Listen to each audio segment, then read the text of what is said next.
El viernes pasado perdí acceso a gran parte de mi vida digital. Mis cuentas de Instagram, las que incluyen mi cuenta de mi podcast, The Musical Society, que es un proyecto que construí con unos amigos músicos para enseñar música y armonía. Otra cuenta de animaciones, de inteligencia artificial, mi cuenta personal y mi Facebook. Todo al mismo tiempo, sin aviso, sin explicación. Solo un mensaje que decía que una de mis cuentas no cumplía las normas de la comunidad. No podía publicar, no podía responder mensajes, no podía contactar a nadie de mi círculo. E incluso cuando intenté pausar unos anuncios que tenía corriendo en Facebook Business, no podía. El dinero seguía saliendo y no tenía manera de detenerlo. Me puse a pensar qué había publicado. Revisé mis últimos videos y lo único que se me ocurrió fue que en algunos episodios había mencionado una organización de inteligencia de nuestro vecino del norte, Estados Unidos. Nada grave, nada insultante, solo contexto informativo. Pero no lo sé con certeza. Mi reflexión es que algún algoritmo detectó alguna palabra o patrón de palabras y bloqueó mi cuenta. Porque en Instagram se suben aproximadamente 66,000 reels por minuto. En Facebook alrededor de 4,000. Es físicamente imposible para un ser humano revisar todos estos videos. La moderación la tienen que hacer algoritmos que detectan palabras, patrones o algo. Y los algoritmos se equivocan. 5 días después, alguien en Meta revisó mi cuenta, supongo que un humano, y determinó que no había violado ninguna regla. Me la devolvieron. 5 días sin acceso a mi círculo social, sin poder manejar la publicidad de mis negocios, sin poder expresarme, básicamente censurado, aunque fuera por error. Y hay algo que me quedó dando vueltas en la cabeza durante esos 5 días. Algo que no había dimensionado hasta ese momento. Si Meta tiene tus datos biométricos, tu cara, reconocida en miles de fotos y videos, y decide bloquearte de forma permanente, no hay vuelta atrás. Además, el proceso de apelación, cuando bloquean tus cuentas, consiste en un video donde toman tu rostro de frente y en diferentes ángulos.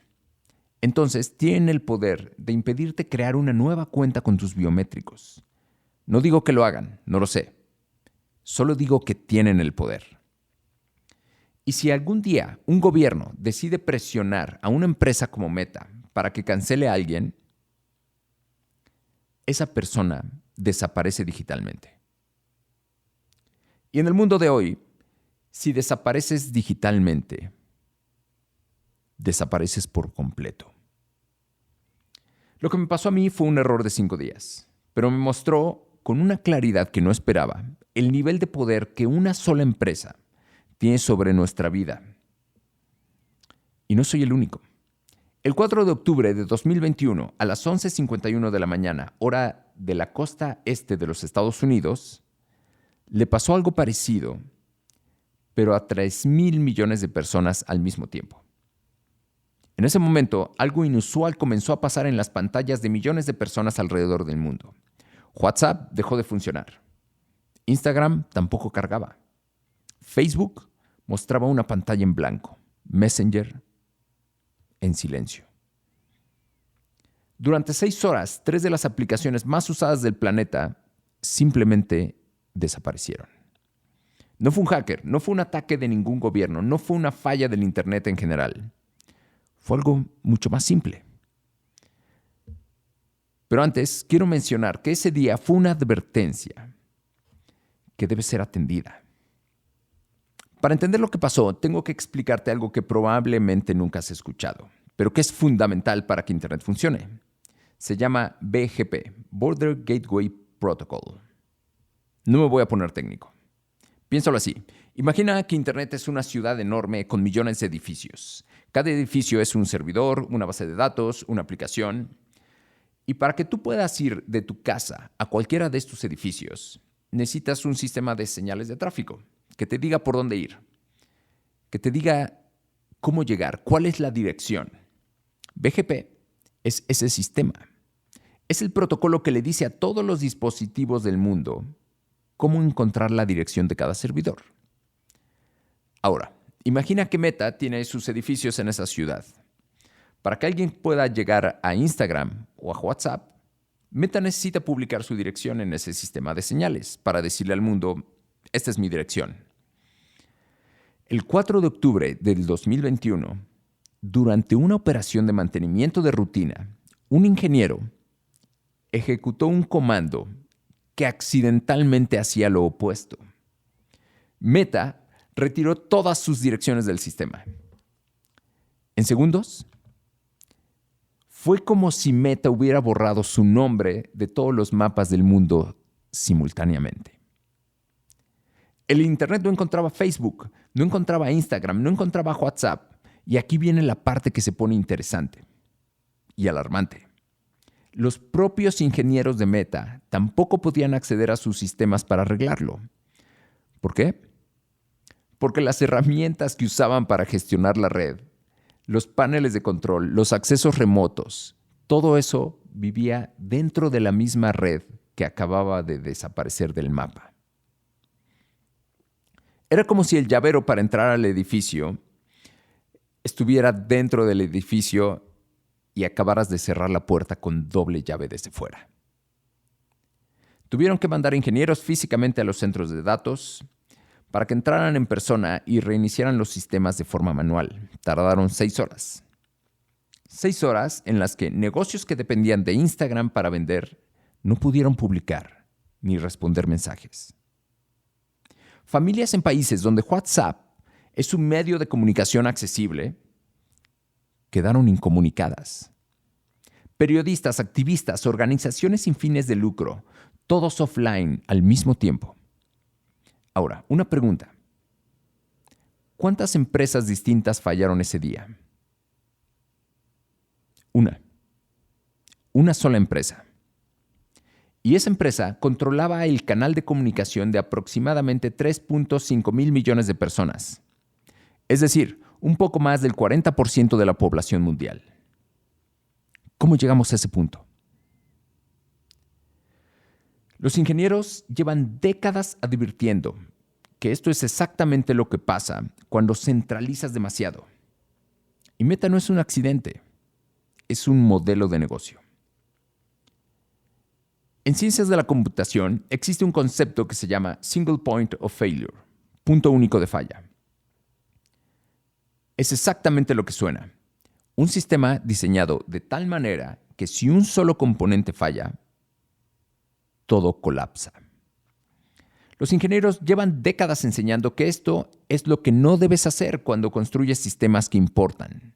Las arquitecturas distribuidas, donde el poder y el control están repartidos entre muchos nodos independientes, existen precisamente para evitar este tipo de problema.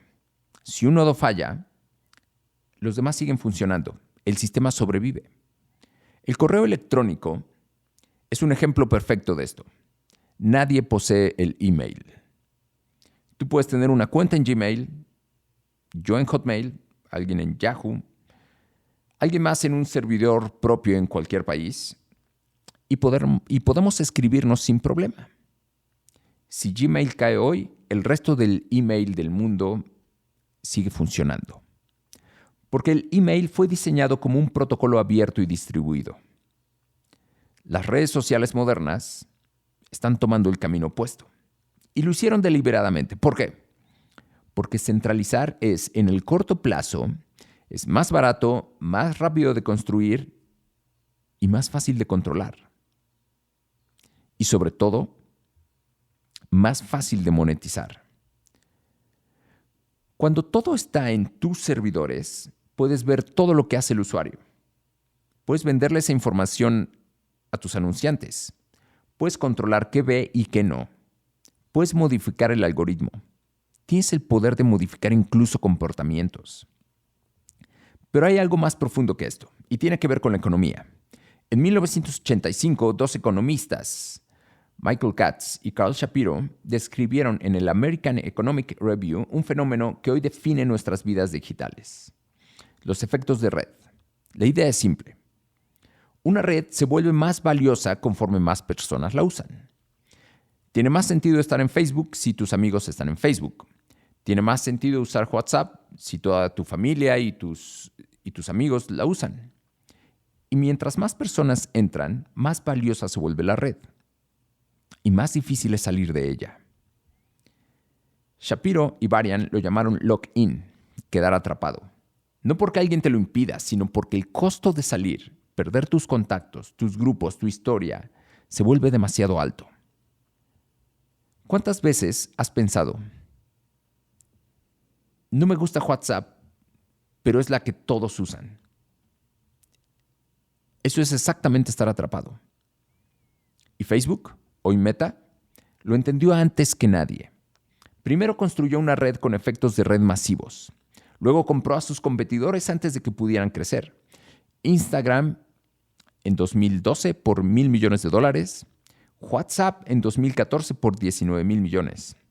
La Comisión Federal de Comercio de Estados Unidos intentó frenarlo. Llegó hasta juicio y en noviembre de 2025, no tiene tanto, un juez determinó que Meta no constituye un monopolio bajo la definición legal actual. Puedes leer esto de dos maneras. La primera, el mercado funciona, Meta compitió bien. La segunda, la ley no está diseñada para capturar el tipo de poder que surge cuando controlas no un mercado de productos, sino la infraestructura social de comunicación de más de 3,000 millones de personas. Pero, ¿qué significa realmente ese control? ¿Qué te puede hacer Meta que quizás no has pensado? Quiero que pienses algo por un momento. ¿Cuántas cosas en tu vida digital dependen de tu cuenta de Facebook o de Instagram? ¿Cuántas aplicaciones usas con iniciar sesión con Facebook? ¿Cuántos grupos, cuántos recuerdos, cuántas conexiones de negocio viven en esas plataformas? Ahora imagina que mañana esa cuenta desaparece. Sin aviso, sin explicación, sin apelación real. No es un escenario hipotético. Le ha pasado a decenas de miles de personas. En Massachusetts, la oficina del fiscal general del estado encontró más de 300 quejas formales contra Meta en 2025. En Change.org, una petición contra las suspensiones arbitrarias de cuentas tiene casi 56,000 firmas a enero de 2026. Los patrones son siempre similares. Una cuenta suspendida, generalmente de forma automática por un algoritmo, sin que el usuario haya recibido ninguna advertencia. El proceso de apelación, cuando existe, es lento o opaco y la mayoría de las veces no conduce a ninguna solución. Si en 180 días no logras que te restauren la cuenta, Meta no tiene obligación de revisarlo de nuevo. Para una persona común, esto ya es grave. Para alguien que construyó su negocio sobre estas plataformas, puede ser catastrófico. Piensa en el fotógrafo que tiene todos sus clientes en Instagram, el restaurante cuya página de Facebook es el único canal de comunicación con su comunidad, la activista cuyo trabajo de años documentado en una cuenta desaparece de un día para otro. Y aquí hay algo que quiero que notes. Esto no pasa porque Meta sea malvada. Pasa porque cuando una empresa controla la infraestructura de comunicación de 3,000 millones de personas, inevitablemente toma decisiones automatizadas a escala masiva. Nadie puede revisar cada caso. Los algoritmos cometen errores. Y cuando el error afecta a tu cuenta, no tienes a quién llamar, porque no eres el cliente. Eres el producto. Carl Shapiro y Hal Varian tenían razón en 1998 cuando escribieron que lock-in no es solo incómodo. En economía de redes, el lock-in significa que quien controla la plataforma tiene poder asimétrico sobre quien depende de ella. Y Meta está a punto de consolidar ese poder de una manera que no tiene precedente. Esta semana, literalmente esta semana, mientras preparaba este episodio, Meta anunció algo que pasó casi sin cobertura masiva, pero que creo que es una de las decisiones más significativas que esta empresa ha tomado en años. Meta está fusionando todas sus cuentas en una sola. Facebook, Instagram, Threads, Meta AI, los lentes Ray-Ban Meta, los visores Quest, todo bajo una sola cuenta. Una contraseña, una identidad, un punto de control. El anuncio llegó en abril de 2026. El rollout empezó esta semana. La narrativa oficial es conveniente. Más simple para el usuario, mejor experiencia, una sola contraseña para todo. Y técnicamente es verdad, es más simple. Pero volvamos a lo que aprendimos en el segmento anterior.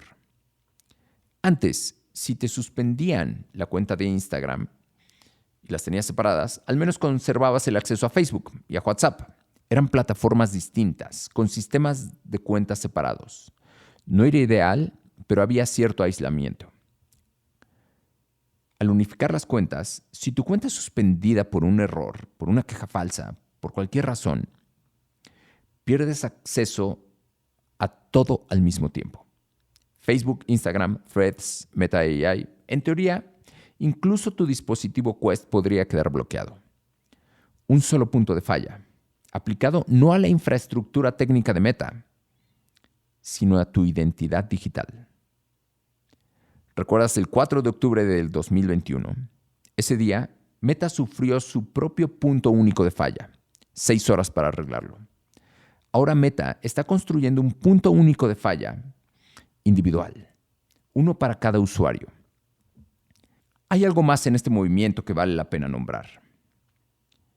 La IETF, el organismo que define los estándares técnicos de Internet, tiene un documento de trabajo específico sobre los riesgos de la centralización en Internet.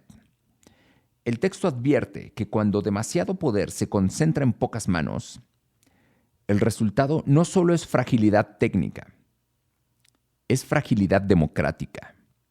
Una capacidad reducida de la sociedad para comunicarse, organizarse y funcionar independientemente de las decisiones de unos pocos actores privados. Eso ya no es un problema técnico. Es un problema de poder.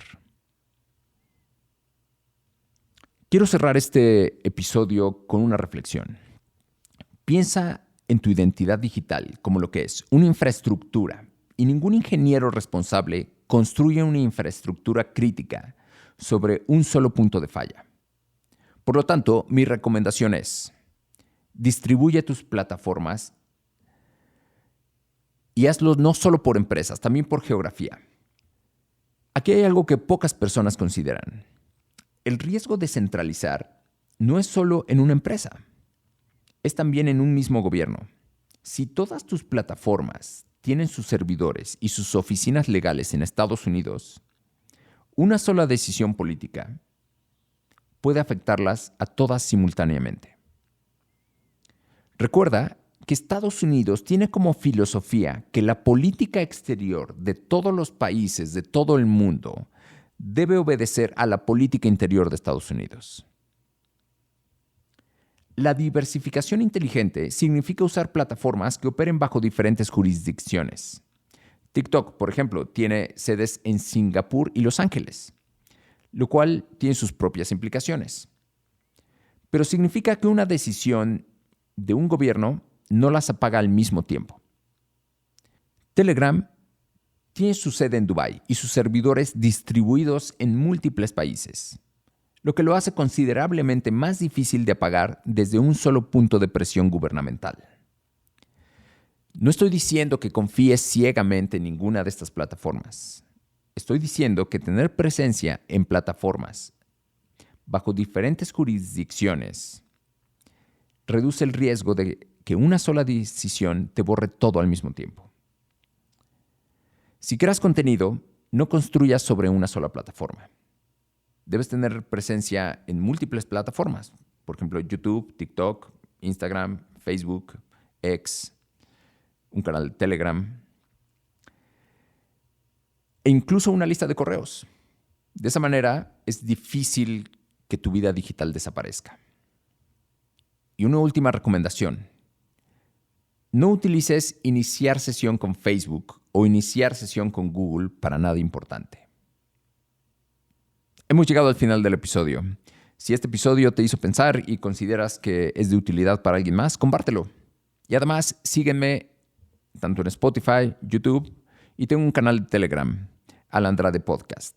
Así diversificamos en todas estas plataformas. Gracias, nos vemos pronto.